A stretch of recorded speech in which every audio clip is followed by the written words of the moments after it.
মারিয়া কিপ্টে আপনি বলেন তাহলে। হ্যালো আসিফ ভাই, কেমন আছেন? ভালো আছি, আশা করি আপনিও ভালো। বলেন তাহলে। Thank you. থ্যাংক ইউ আমাকে যুক্ত করার জন্য। আম, আমি যেটা বলতে চাচ্ছিলাম সেটা হচ্ছে আম, আহ, সেটা হচ্ছে এই যে নবী, যে কিনা সর্বকালের সর্বশ্রেষ্ঠ নবী, তার ওয়াইফরা এই যে সন্ধ্যা হলেই এই যে টয়লেট করতে যাইতো, মানে মানে বাথরুম করতে যাইতো ওপেন মাঠে বসে। এই সমস্যাটা দিনের পর দিন বছর পর বছর যে চলছিল, ওই সময়ে আল্লাহ কোথায় ছিলেন অথবা নবী কোথায় ছিল, এটার কেন প্রবলেমটা সলভ করলো না? যখন কিনা নবী তার ছেলের বউকে বিয়ে করে বিছানায় উঠানোর আগে মেহমানরা যাচ্ছিল না এবং সে অনেক লজ্জা পাচ্ছিল, নবী তখন আল্লাহ তার জন্য হচ্ছে ওহী নাজির করে ফেলে যে গেস্ট যেন চলে যায়। ওই সময় এত ইম্পর্টেন্স হয়ে গেছে আল্লাহর কাছে যে নবী তো ঘুমাইতে পারতেছে না, তার ছেলের বউর সাথে বিয়ে করছে মাত্র। তখন আল্লাহ এসে পড়ে ওহী নাজির করতে। আর এতগুলি মানুষ এই যে মাঠে বসে যে হাগু দেয়, যেখানে নবীর বউরাই যদি হাগু দেয় মাঠে বসে, তার মানে ওই এলাকার যত মেয়েরা আছে সবাই ওখানে বসে হাগু করতেছে। এত বড় একটা প্রবলেম, কেন আল্লাহ তখন দেখলো না? তখন কেন ওহী পাঠায় না অথবা জিব্রাইলকে কাগজপত্র দিয়ে পাঠায় না, যে একটা ফর্মুলা দিয়ে যে এদেরকে বলো এভাবে করে একটা রুম তুইলে ওইখানে যেন তারা টয়লেট করে? যেখানে জিব্রাইলের পাঠায় দেয় 6 বছরের এই যে উরিতুকি, তাকে বিয়ে করার প্রস্তাব পাঠায় দেয়। যখন নবীর কাছে 3বার করে স্বপ্নে দেখায় যে বিয়ে করতে হবে, তখন আল্লাহ কেন এই ধরনের একটা ফর্মুলা পাঠাইলো না? যে এরা যে সবাই যে যে এই যে পাছার কাপড় উঠে যে এইভাবে যে পায়খানা করতেছে রাস্তার মধ্যে, মাঠের মধ্যে, সব মানুষের সামনে, এই যে মানুষজন ছেলেরা যে দেখতেছে, তখন কেন কোনো ব্যবস্থা করলো না? আর আমাদের নবীর কথা কি বলবো, সে বিজি হচ্ছে গিয়ে কার কার পিরিয়ড কবে বন্ধ হইতেছে, কার ভেজিনা কখন রেডি হচ্ছে, সে কখন তাকে কাকে লাগাবে, দাসী কেনা বেচা নিয়ে। হুম। ছেলে বেঁচে আছে, ছেলের বউরে সে বিয়ে করবে, মানে সে একজন শ্বশুর। সেই ছেলে জীবিত অবস্থায় তার বউকে নিয়ে এসে সে তারে বিয়ে করতেছে, বিছানায় উঠাইতেছে। মানে কি একটা অবস্থা! তারপরে হচ্ছে গিয়ে আপনার এই এই ধরনের সমস্যা, মানে তখন আল্লাহ কোথায় ছিল? কেন তখন সে কোনো ওহী নাজির করলো না? যে একটা বাথরুমের যে এত বড় একটা প্রবলেম, তখন কোথায়? আচ্ছা, আরেকটা জিনিস, নবী আঙ্গুলের ইশারায় হচ্ছে চাঁদ 2 খণ্ড করে ফেলে, একটা পাঠায় হচ্ছে পাহাড়ের ওই মাথায়, আরেকটা পাহাড়ের এই দিকে। যখন কিনা তার মাথায় এই বুদ্ধি আসে না যে চারটা খুঁটা লাগায়া ওইটার ভিতর একটা রুম বানাই বা একটা টয়লেট আমি ব্যবস্থা করে দিই আমার বউগুলির জন্য, বা এই এলাকার মেয়েরা যে মানে পায়খানা করতেছে ওপেন, অথচ সে নাকি আঙ্গুলের ইশারায় চাঁদ নাকি 2 ভাগ করে ফেলায়। ঠিক আছে, আরো আছে। তারপর শুনলাম তখনই নাকি ওই যে তারপর কি হয়েছে, এখান দিয়ে হচ্ছে গিয়ে নবী দেখে নাই তার বউরা যে বাথরুম করতে চাইতেছে, আপু নবী দেখে না। আপু, এক সেকেন্ড এক সেকেন্ড। আপনি যে একটার পর একটা বলছেন এগুলা যে আসলেই যে কোরআনে আছে বা এরকম যে আছে, সেটাও তো আমাদের একটু দেখানো দরকার। মানে সাথে সাথে রেফারেন্স গুলো দেখানো দরকার। প্রথমে আমি তাহলে এই যে এই জিনিসটা একটু দেখায় নিই, তারপর আপনি আস্তে আস্তে বলেন, একটা একটা করে বলেন। কিন্তু তার আগে আমি একটু এই বিষয়গুলা, এই যে আপনি যে শেষে বললেন যে চাঁদ যে 2 ভাগ হয়ে পাহাড়ের এই পাশে পড়ছে ওই পাশে পড়ছে, প্রথমে আমরা এটার একটু ইয়াটা দেখে নেই, একটা ভিডিও দেখে নেই। এখানে আলেম কি বলছেন আমরা একটু শুনি, হ্যাঁ? তারপর আপনি আস্তে আস্তে বলেন। ওই হাদিসগুলো আমি বের করবো, এই যে ওমর যে রাস্তাঘাটে তার বউকে মানে ইয়া করতো, মানে বিরক্ত করতো, এবং তার বউরা যে খোলা ময়দানে পায়খানা করতে যেত, সেগুলো আমি দেখাবো হাদিসগুলো আস্তে আস্তে। আগে এটা একটু দেখে নিই। বলে তোমার চাচতো বইন আসছে, এবার আর মিথ্যা কথা বলবো না। তুমি পারলে চাঁদ দ্বিখণ্ডিত করে দেখাও।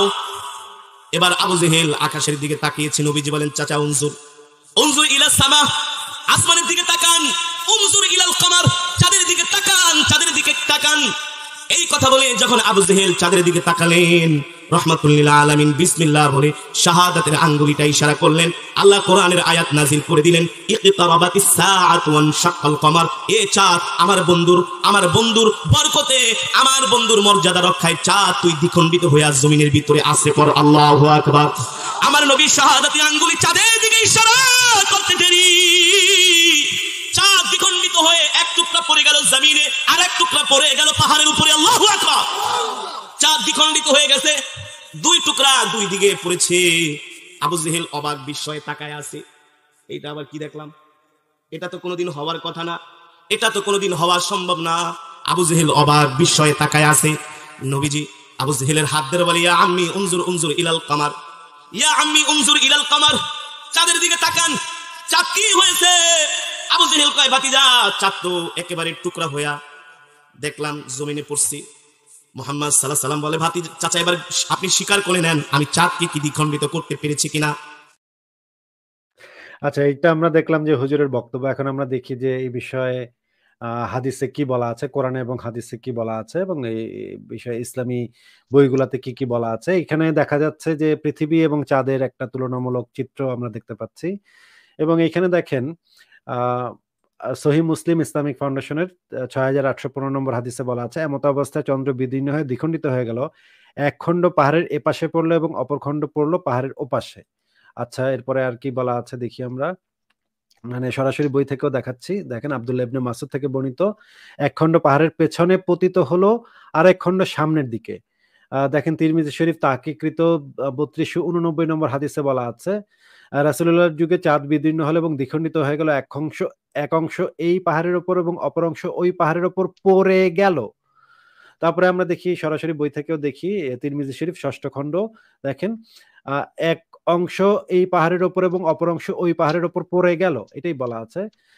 সহিহ মুসলিম ইসলামিক হাদিস একাডেমি, এখানে বলা আছে যে এক খণ্ড, এই দুই টুকরো, এক খণ্ড পাহাড় আড়াল করে ফেলেছে, অপর এক টুকরো পাহাড়ের উপর পরিলক্ষিত হয়েছে। আচ্ছা, এই বিষয়ে আরেকটা বিখ্যাত গ্রন্থ আছে, আশিফা গ্রন্থ। এটা হচ্ছে প্রখ্যাত একজন ইসলামিক স্কলার আল্লামা ইমাম কাজী আয়াজ আন্দালুসির লিখিত আশিফা, প্রথম খণ্ড, সঞ্জরি পাবলিকেশনস, পৃষ্ঠা নম্বর 589-590। এখানে যেটা বলা আছে, হুজুর কর্তৃক মজিজা চন্দ্র দ্বিখণ্ডিত করা এবং অস্তমিত সূর্যকে ফিরিয়ে আনা।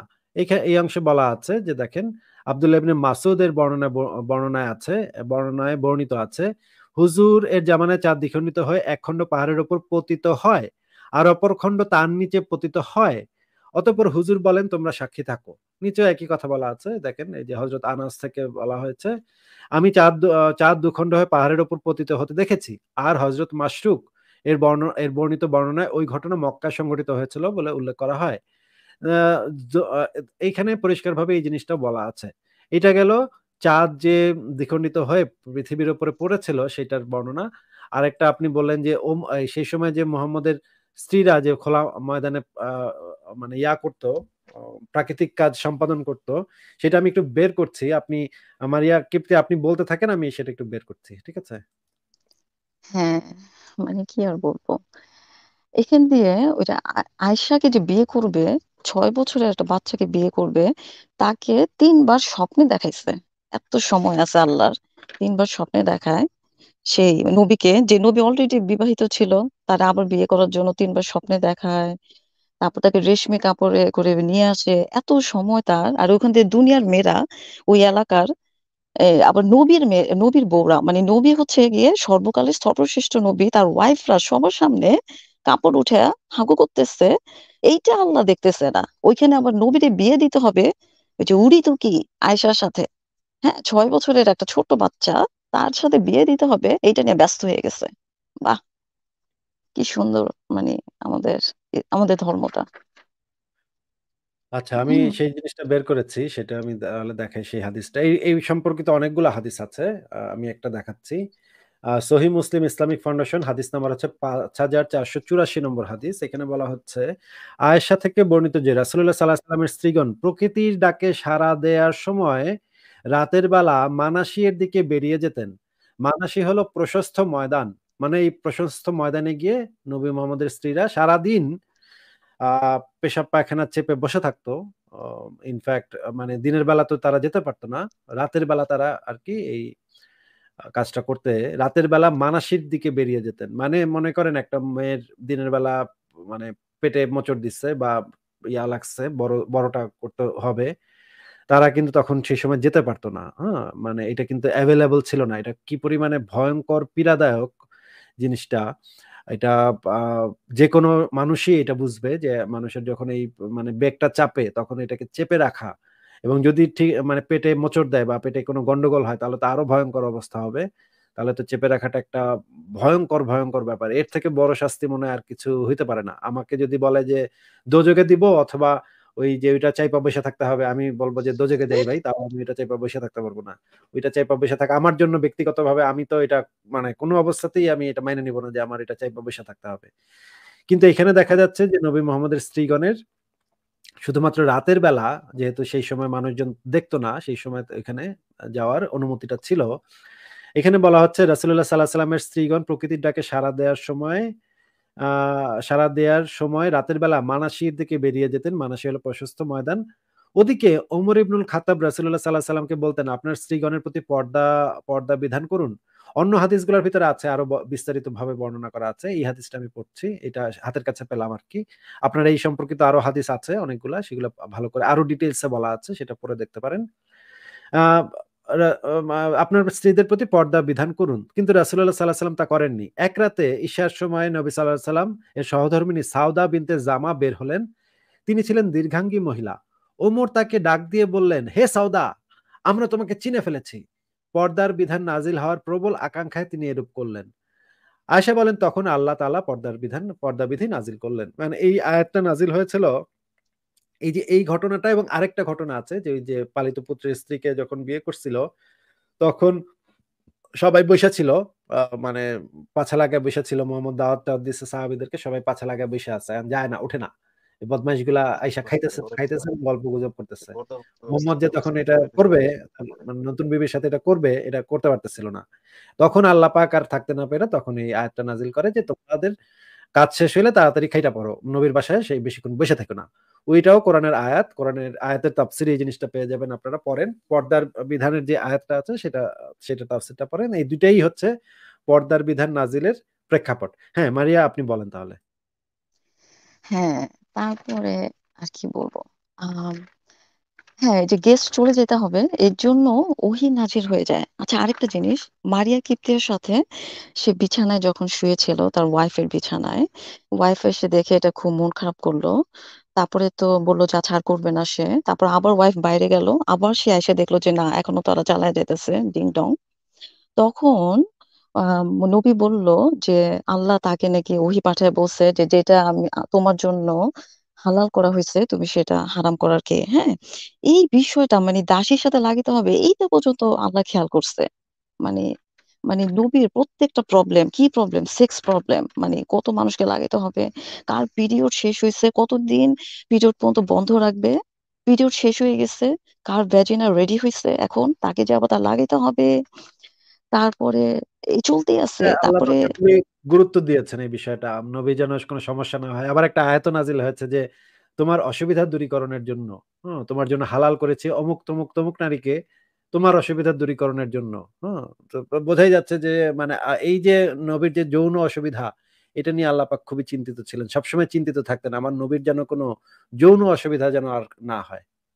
হ্যাঁ, আর ওখান দিয়ে মেয়েরা এত কষ্ট করে যে টয়লেট করতেছে, সারাদিন টয়লেট চেপে রেখে তারপর যা করবে, এইটা ওই নিয়ে আল্লাহ দেখতেছে না। এই আল্লাহরে আমি কিভাবে মানবো ভাই? হ্যাঁ, এটা উনি দেখতেছে না। তারপর কি হইলো, আসলো পর্দার বিষয়টা। তারপর কি ওই যে নবীর বন্ধুরা, মানে নবীর যে সাহাবীরা, তারা দেখে যে নবীরে বলতে হয়েছে, কিন্তু নবীও একটু ফিল করতেছে না যে আমার বউগুলি যে মাঠে যাইতেছে কি অবস্থায় যাইতেছে বা কিরকম। উনি আছে কখন কার পরে কারে কারে লাগাবে, মানে দিনে তো 11 জনকে লাগায় গোসল ছাড়া। ঠিক আছে, উনি তো ওই নিয়ে ব্যস্ত। তো নবীর যে সাহাবীরা তারা দেখে এসে নবীকে বলছে যে ভাবিটা তো ওইখানে কাপড় উঠে আগু দিতেছে। ঠিক আছে, তারপরে নবীর মাথায় ক্লিক করে, হ্যাঁ কি আমার নবীটা। হ্যাঁ, তারপর আসেন এই যে না, দাসীকের আবার। এখানে একটু তথ্যগত একটু ভুল আছে যে দিনে যে 11 জনকে করতো নবী তা না, আসলে দিনে বা রাতে কোনো এক সময়। আমরা হাদিসটা একটু দেখে নেই, কারণ এটা একটু তথ্যগত বোধহয় একটু ভুল হচ্ছে। একাধিকবার বা একাধিক স্ত্রীর সাথে সঙ্গত হওয়ার পর একবার গোসল করা, এই হাদিসে বলা আছে, বুখারী শরীফের 268 নম্বর হাদিস। নবী সাল্লাল্লাহু আলাইহি সাল্লাম তার স্ত্রীগণের নিকট দিনের বা রাতের কোনো এক সময় পর্যায়ক্রমে মিলিত হতেন। তারা ছিলেন 11 জন। বর্ণনাকারী বলেন, আমি আনাসকে জিজ্ঞেস করলাম, তিনি কি এত শক্তি রাখতেন? দিনের বা রাতের এক সময় 11 জনের সাথে? বাপরে বাপ! মানে ওই সাহাবী খুবই অবাক হয়ে জিজ্ঞেস করতেছে, 11 জনের সাথে এত শক্তি কি ছিল নবীর? তিনি বললেন, আমরা পরস্পর বলাবলি করতাম যে তাকে 30 জন, মানে 30 হর্স পাওয়ার, তাকে হর্স মানে মানে হর্স না মানে মানুষ, 30 হর্স পাওয়ার তাকে দেয়া হয়েছে। মানে 30 জনের শক্তি তাকে দেয়া হয়েছে। এটা আর কি দিনের বা রাতের কোনো এক সময়। হ্যাঁ, মারিয়া, আপনি বলেন, সরি। না, না, না, ঠিকই আছে। হ্যাঁ, মানে আমি আর কি সারাদিনটাকে ইয়ে করে ফেলেছি। হ্যাঁ, কত ১১ জন নাকি কতজন লাগে? তো এখন যদি সে ২ সেকেন্ড বা ৩ সেকেন্ড করে ডিউরেশন থাকে তাহলে তো লাগাতেই পারবে। হুম? এখন হ্যাঁ, ধরেন এবং আ এবং আরো একটা হুম, কথা হচ্ছে যে শুধু যে মানে মোহাম্মদের স্ত্রীরাই এই কাজ করতো তা কিন্তু না। নবীও কিন্তু এই কাজের মানে ছিল। দেখেন, আপনি দেখেন যে নবী কিন্তু ঘরের মানে নিজের খাটের নিচে পেশাব করতেন। দেখেন মিশকাত শরীফের ৩৬২ নম্বর হাদিসে বলা আছে, নবী সাল্লাল্লাহু আলাইহি সাল্লামের খাটের নিচে একটি কাঠের গামলা ছিল। তিনি সাল্লাল্লাহু আলাইহি সাল্লাম রাতে এতে প্রসাব করতেন। এটা আবু দাউদেও আছে, নাসাইতেও আছে। এটা একটা সহিহ হাদিস। তার মানে হচ্ছে একটা কাঠের গামলা রাখতো এবং সেই গামলাতে পেশাব করে সারারাত আবার ওই খাটের উপরে শুয়ে থাকতো, ঘুমাইতো, আবার সবকিছুই করতো। বউ বিবি-টিবিও রাখতো। বিবি দাসী সবার সাথে সবকিছু করতো। ওই যে পেশাবের উপরেই মনে করেন নিচে পেশাবের যে গন্ধ, সেই গন্ধের ভিতরেই তারা দিন যাপন করতেন। এবং এই অধ্যায়টার নাম হচ্ছে পাক পবিত্রতা। হ্যাঁ? এটা কিন্তু মাথায় রাখতে হবে। এই অধ্যায়টার নামই হচ্ছে পাক পবিত্রতা। আরেকটা হাদিস দেখি আমরা এখানে। বুখারী শরীফ ইসলামিক ফাউন্ডেশনের ১৫০ নম্বর হাদিস, ঘরে মলমূত্র ত্যাগ করা। ঘরে মলমূত্র ত্যাগ করা। আব্দুল্লাহ ইবনে ওমর থেকে বর্ণিত। তিনি বলেন, "আমি আমার বিশেষ এক প্রয়োজনে হাফসায়ের ঘরের ছাদে উঠলাম।" মানে হাফসা জন্য যে ঘরটা বানানো ছিল, একেক ঘরে তো একেক বিবি এবং একেক দাসী রাখতো। তো একটা ঘরে ছিল হাফসার ঘর। সেই ঘরে হাফসার সাথে মোহাম্মদ থাকতো আরকি তার পালার দিনে। তো হাফসায়ের ঘরের ছাদে উঠলাম। তখন দেখলাম রাসূলুল্লাহ সাল্লাল্লাহু আলাইহি ওয়াসাল্লাম কিবলার দিক পিঠ করে শামের দিকে মুখ করে তার প্রয়োজনে বসেছেন। প্রয়োজনে মানে হচ্ছে এই যে উপরে টাইটেলে যে লেখা আছে, ঘরে মলমূত্র করা, মানে ঘরের ছাদের উপরে, মানে ঘরের ছাদের উপরে মোহাম্মদ হাগু করত। এই হচ্ছে পাক পবিত্র অবস্থা। হ্যাঁ, মারিয়া কি ইয়াক! কি একটা অবস্থা! এত বড় একটা লোক, সে আবার সর্বকালের সর্বশ্রেষ্ঠ মানব, হ্যাঁ? আমাদের নবী, সে ঘরের মধ্যে পেশাব পায়খানা করে। এত বড় একটা লোকের কি গন্ধ হইতে পারে?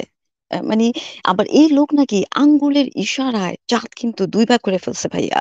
একটা কিন্তু আবার পাহাড়ের এই মাথায় আরেকটা ওই দিকে পড়ছে। ২ টা ২ দিকে। এই লোক ঘরে বইসা পায়খানা আর পেশাব করত। তো বুঝেন হ্যাঁ। ধর্মের কি অবস্থা। এবং আমি যে বললাম যে এই যে অসুবিধা দূরীকরণের উদ্দেশ্য, এটার তো দলিল আমি দেখাইলাম না। তাহলে আমি দলিলটাও দেখায় দেই একই সাথে। কোরআনের ৩৩ নম্বর সূরার ৫০ নম্বর আয়াতে যেটা বলা আছে, "হে নবী, আপনার জন্য আপনার স্ত্রীগণকে হালাল করেছি, যাদেরকে আপনি মোহরানা প্রদান করেন। আর দাসীদেরকে হালাল করেছি, যাদেরকে আল্লাহ আপনার করায়ত্ত করে দেন। এবং বিবাহের জন্য বৈধ করেছি ব্লা, ব্লা, ব্লা, ব্লা নারীকে। কোন মুমিন নারী যদি নিজেকে নবীর কাছে সমর্পণ করে, নবী তাকে বিবাহ করতে চাইলে সেও হালাল।" এটা বিশেষ করে আপনারই জন্য, অন্য মুমিনদের জন্য নয়। আপনার অসুবিধা দূরীকরণের উদ্দেশ্যে। মানে কেউ কোনো মেয়ে যদি এসে নবীকে বলে যে, "নবী চলো আমরা করি।" তখন নবী তাকেও করতে পারে। এটাতে কোনো সমস্যা নেই। বিয়ে করতে চাইলে সেও হালাল। তার যত আসে তত নবী করতে পারবে। এটা শুধুমাত্র মু ম মানে মুহাম্মদের জন্য, অন্য মুমিনদের জন্য নয়। নবীর অসুবিধা দূরীকরণের উদ্দেশ্যে। মানে নবীর অনেক অসুবিধা হইতো। মেয়েরা যখন আসতো তো নবীর কাছে, তখন নবীর অনেক খচখচ করতে অসুবিধা হইতো। সেই অসুবিধাটা দূর করার জন্য আল্লাহ পাক এই আয়াতটা নাজিল করে বলল যে, "তারা যদি আইসা তোমার কাছে সমর্পণ করে তাহলে তুমি তাদের করতে পারো। তাদের সাথে কইরো। অসুবিধা নেই। এটা তোমার অসুবিধার জন্য, তোমার জন্য, তোমার অসুবিধা দূর করার জন্য একটা বিশেষ, তোমার জন্য একটা বিশেষ আয়াত, যেটা তোমার অসুবিধাটা দূর করে দিবে।" এটা তো নবীর অনেক অসুবিধা নিশ্চয়ই এতে দূর হয়ে গেছিল। যে এখন এরপরে এই আয়াতটার পরে নিশ্চয়ই নবীর সেই অসুবিধাটা, যে অসুবিধাটা আগে হইতো সেটা আর নিশ্চয়ই পরে আর হইতো না। অসুবিধাটা দূর হয়ে গেল। হ্যাঁ, মারিয়াম আপনি বলেন। হ্যাঁ, কি একটা অবস্থা। শুধু তার জন্য কিন্তু ভাইয়া। হ্যাঁ, তার অসুবিধা তার জন্যে। তার ঈমানদণ্ড এত তাড়াতাড়ি দাঁড়ায় যায়। সে নাকি বাইরে হাঁটতে গেলেও কোন মেয়েকে পাস করতেছে, ওইটা দেখলেও নাকি তার ঈমানদণ্ড দাঁড়ায় যেত। সে দৌড় দিয়ে এসে হ্যাঁ, বাসায় তার বউর সাথে করতে এটা হবে। আমরা দলিল দেখে নিই। দলিলটা আমাদের হাতের কাছে আছে। সহিহ মুসলিম হাদিস একাডেমি ৩২৯৮ নম্বর হাদিস। এখানে যে বলা আছে যে রাসূলুল্লাহ সাল্লাল্লাহু আলাইহি ওয়াসাল্লাম এক মহিলাকে দেখলেন। মহিলাকে দেখার পরে তিনি কি করলেন দেখি আমরা পরে। তখন তিনি তার স্ত্রী জয়নবের নিকট আসলেন। তিনি তখন তার একটি চামড়া পাকা করায় ব্যস্ত ছিলেন এবং রাসূলুল্লাহ সাল্লাল্লাহু আলাইহি ওয়াসাল্লাম নিজের প্রয়োজন পূরণ করলেন। প্রয়োজনটা পূরণ করলেন। হ্যাঁ? এই মহিলাকে দেখে তার যেই প্রয়োজনটা জাগ্রত হইল, মানে রাস্তাঘাটে মেয়েদেরকে দেখলে নবীর একটা বিশেষ একটা প্রয়োজন জাগ্রত হয়ে যেত এবং তিনি তাড়াতাড়ি স্ত্রী অথবা ক্রীতদাসীর সাথে গিয়ে মিলিত হইত। উপরে দেখেন টাইটেলে বলা আছে, স্ত্রীর সাথে অথবা ক্রীতদাসীর সাথে গিয়ে মিলিত হতে হবে। হ্যাঁ? তাহলে সেই প্রয়োজনটা পূরণ যেন স্ত্রী এবং ক্রীতদাসীর সাথে সেই প্রয়োজনটা যেন পূরণ হয়। মানে নবীর নিজের উপরে কন্ট্রোলটা ছিল না। যে একটা মেয়েকে দেখলে তো একজনের ভালো লাগতেই পারে বা মনে কোনো ইয়া জাগতেই পারে, এটা খুব স্বাভাবিক ন্যাচারাল ব্যাপার, সেটা মেয়েদেরও জাগতে পারে, একটা ছেলেকে দেখলে ছেলেদেরও জাগতে পারে, আবার ছেলেদেরকে দেখলে জাগতে পারে, মেয়েদেরকে দেখলে জাগতে পারে, যার যেমন রুচি অভিরুচি। কিন্তু আমরা যারা সভ্য মানুষ তারা নিজেকে কন্ট্রোল করতে পারি, আমরা ঝাঁপায় পড়ি না বা আমাদের এমন অবস্থা হয় না যে আমরা বেসামাল হয়ে গেছি। কিন্তু নবী নিজেকে কন্ট্রোল করতে পারতো না, এই জন্য রাস্তাঘাটে মেয়ে দেখে তাড়াতাড়ি তার ঘরে বা কৃতদাসী বা বিবির কাছে গিয়ে প্রয়োজনটা মিটাইতে হইতো। নবীর নিজের উপর কন্ট্রোলটা সেভাবে ছিল না। হ্যাঁ, বলেন। হ্যাঁ, সে আবার কিন্তু সর্বকালের সর্বশ্রেষ্ঠ নবী, যে কিনা কন্ট্রোলের এই অবস্থা। ঠিক আছে?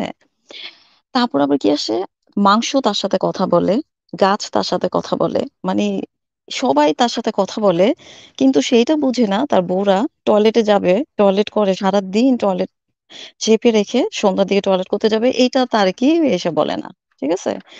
এবার আসেন আপনার দাসী কেনা বেচার যে বিষয়টা।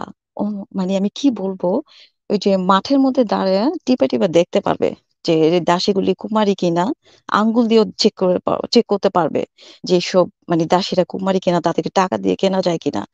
এই জিনিসগুলি মানে আল্লাহ মানে তো তাকে জানাইতেছে যে এইভাবে তোমরা এই দাসী কেনা বেচা করতে পারবা। এ কেমন আল্লাহ এ ব- খোলা জায়গায় দাঁড়ায় যে কোনো মহিলার ইয়াতে ফিঙ্গারিং করে আঙ্গুল দিয়ে তাকে টেস্ট করতে হবে যে এটা কুমারী কিনা, টিপাটিপি করে দেখতে হবে। মানে আমার কান্না চলে আসছে ভাইয়া এগুলি পড়ে। মানে আপনার থেকে শুনে, মানে আমি তো পরে দেখছি পড়ে যে এগুলি কি ধরনের কথাবার্তা।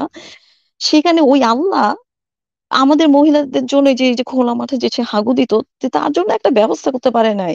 কিন্তু নবীর আঙ্গুল দিয়ে টেস্ট করা, হ্যাঁ, কুমারী মেয়ে বিয়ে করতে হবে তারে, বইলার দেওয়া, গেস্ট চলে যাওয়া, সব ব্যাপারে তার নজর আছে। সব ব্যাপারে ইমানদণ্ড দাঁড়ায় গেলে দাসীর সাথেও করবা, ওর সাথেও করবা, আবার কেউ এসে প্রস্তাব দিলে তার সাথেও যদি পছন্দ হয়ে যায় তারও করে ফেলবা। সব ব্যবস্থা আছে।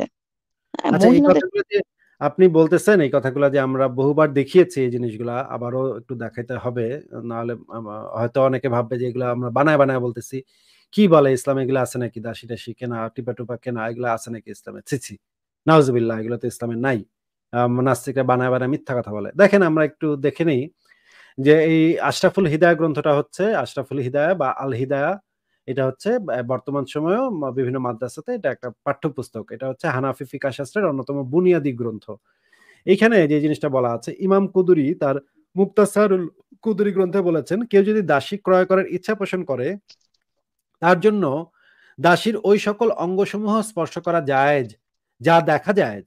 এমনকি যদি স্পর্শ করার ক্ষেত্রে ক্রেতার মধ্যে কাম ভাব জাগ্রত হয়, তবুও আহ জামিউস জামিউস সাগিরের ইবারত এই, ইমাম মোহাম্মদ ও আবু ইউসুফ এই দুজন ইমাম আবু হানিফা থেকে বর্ণনা করেন, যে ব্যক্তি কোনো দাসী ক্রয় করার ইচ্ছা পোষণ করেছে তার জন্য দাসীর পায়ের নলি, বুক ও হাত স্পর্শ করাতে কোনো ক্ষতি বা দোষ নেই, এবং এসব অঙ্গ অনাবৃত অবস্থায় দেখাতেও কোনো সমস্যা নেই।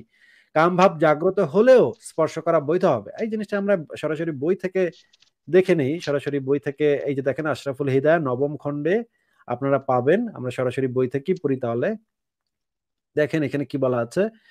আহ যা কামভাব জাগ্রত হওয়ার প্রবল ধারণা হলে স্পর্শ করা বৈধ। এখানে একটা কথা বলা আছে, তবে কামভাব জাগ্রত হলে কিংবা কামভাব জাগ্রত হওয়ার প্রবল ধারণা হলে স্পর্শ করা বৈধ হবে না, কেননা এটা এক প্রকারের ভোগ বলে বা স্বাদ আস্বাদন গণ্য।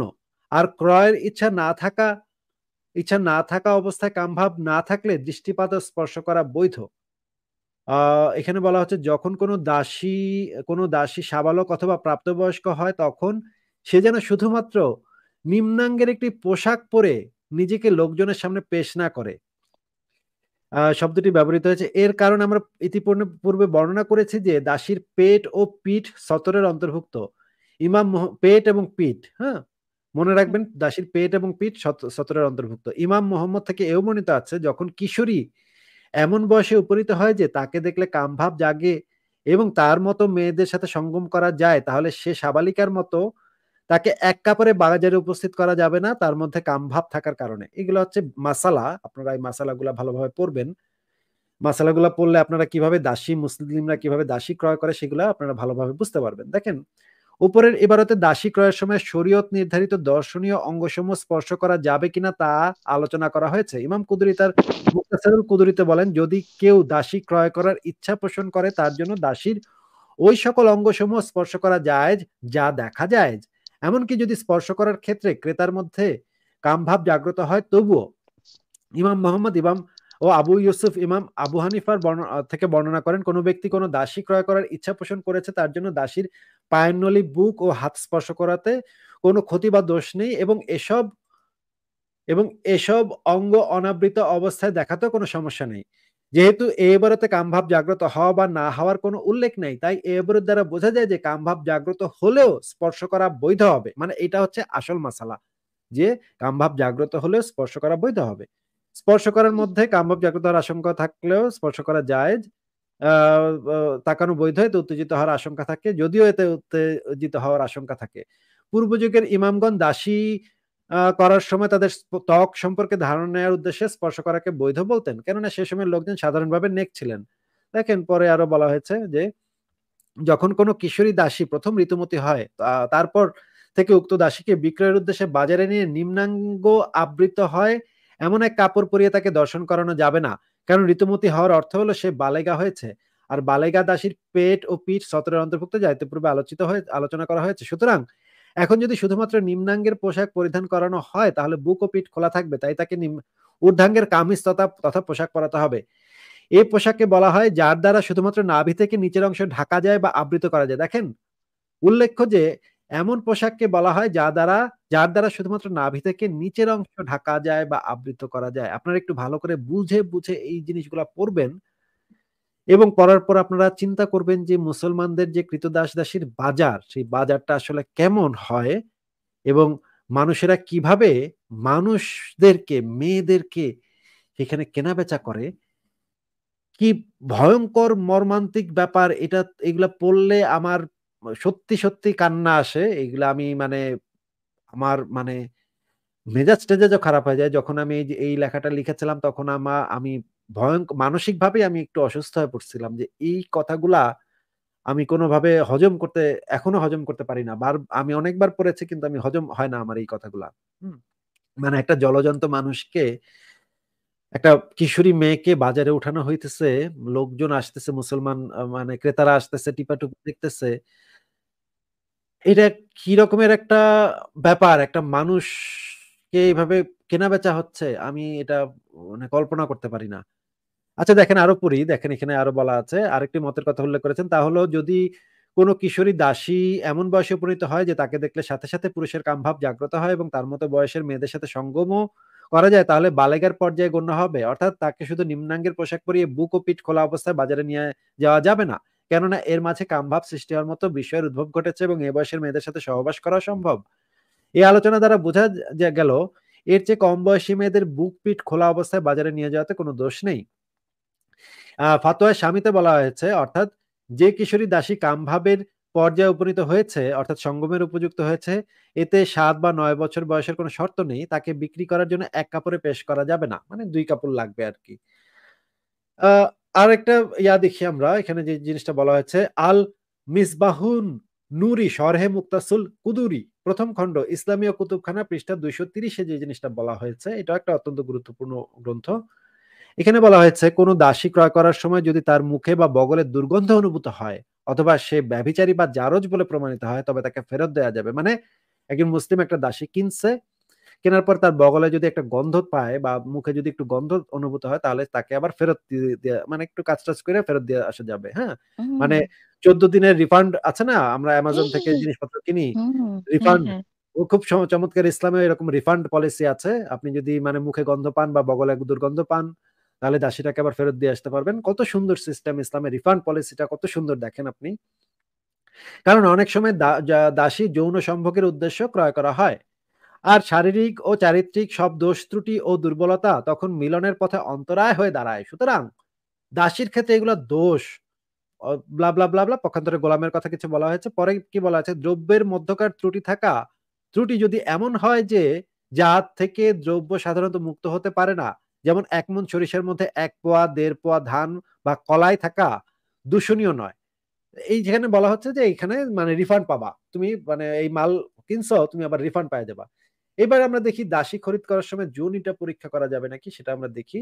আশরাফুল হিদায়া নবম খণ্ড 596 নম্বর পৃষ্ঠাতে যেটা বলা আছে, দেখেন 6 নম্বরে যেটা বলা আছে, অনুরূপ ভাবে কোনো ব্যক্তি যদি কোনো দাসীকে কুমারী হিসেবে ক্রয় করে, অতঃপর দেখে যে উক্ত দাসীর কুমারিত্ব নষ্ট হয়ে গেছে, কিন্তু বিক্রেতা কুমারিত্ব নষ্ট হওয়ার বিষয়টি অস্বীকার করে, তাহলে এরূপ অবস্থায় বিষয়টি যাচাই করার জন্য এক পর্যায়ে দাসীর লজ্জাস্থান পরীক্ষার উদ্দেশ্যে দেখা বৈধ। মানে একজন ক্রেতা, মুসলিম ক্রেতা যিনি দাসী কিনতে গেছে, ওই দাসীর যে বিক্রি করতেছে সে বলতেছে এই দাসীটা কুমারী, কিন্তু এত শিওর হতে পারতেছে না যে আসলে কুমারী কিনা। আমি পয়সা দিয়ে কিনবো, আবার পরে যদি দেখা যায় বাসায় নিয়ে গিয়ে যদি দেখি যে এটা কুমারী না, যদি এটা দেখা যায় যে এটা মানে হয়ে গেছে, কুমারিত্ব নষ্ট, তাহলে কি করব আমরা? আচ্ছা, পরীক্ষার উদ্দেশ্যে এখানে এই মাসলাও দিয়ে দেওয়া হয়েছে ইসলামে। দেখেন ইসলাম কত পরিপূর্ণ জীবন বিধান, দাসী খরিদের কত চমৎকার চমৎকার বিধিবিধান, মাসালা ইসলামের ভিতরে দেয়া হয়েছে, যেন আমাদের মুমিন দিনী ভাইয়েরা ঠিকঠাক মতো একটা কুমারী দাসী কিনা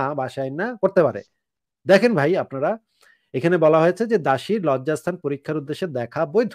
দেখেন দাসীর লজ্জাস্থানটা আপনারা মুসলমানরা পরীক্ষা করে দেখতে পারবেন, আবার দাসী অদল বদল করেও ভোগ করতে পারবেন। দেখেন সহিহ বুখারী তাওহীদ হাদিস নাম্বার হচ্ছে 2635, সেখানে বলা হচ্ছে প্রচলিত অর্থে কেউ যদি বলে এই দাসী তোমার খিদমতের জন্য দিলাম, তাহলে এটা বৈধ।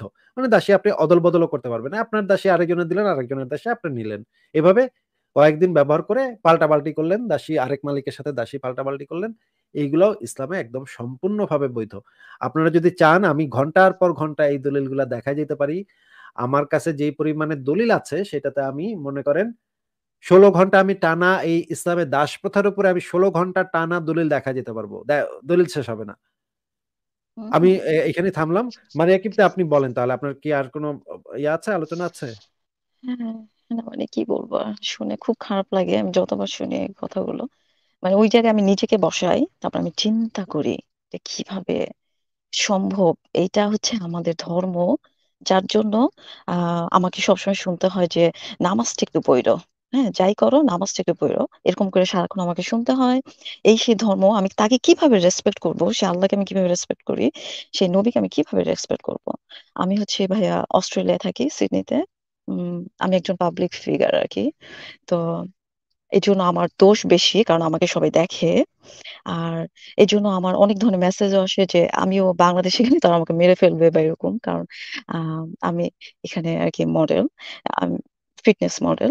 তো সেই রকম আর কি আমি সবসময় শুনি। তারপর আমার বাংলাদেশ থেকে সবসময় শুনতে হয়। আমার হাজবেন্ড আছে, আমার দুইটা কিউট বেবিও আছে। তো আমার শ্বশুর বাড়ি থেকে সবসময় আর কি বলছে যে নামাজটা একটু পড়ো, নামাজটা একটু পড়ো, হ্যাঁ ধাইক্কা চললো, নামাজটা একটু পড়ো। তো আমি বুঝি না যে এই যে আমার তো রেসপেক্টই আসে না, আমি কিভাবে নামাজ পড়বো, হ্যাঁ। আম, এই হচ্ছে অবস্থা।